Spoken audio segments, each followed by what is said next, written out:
Понякога се улавям, че дишам по навик. Не защото искам да живея, а защото тялото ми отказва да спре.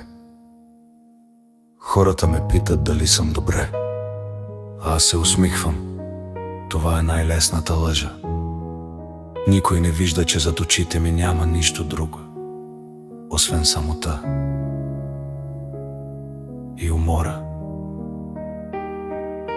Някога вярвах, че любовта спасява.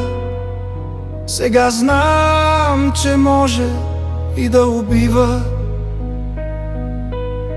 Не с шум, не с крясък, а с бавна празнота, която се разлива вътре и изтрива всичко, което беше живо.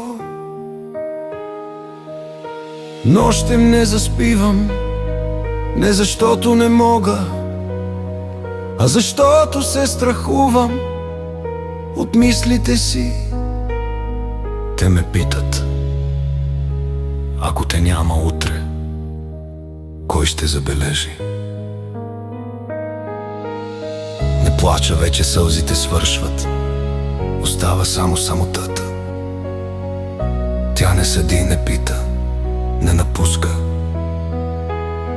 И ако някога някой чуе тези думи, нека си спомни: има хора, които умират тихо, докато светът ги нарича силни.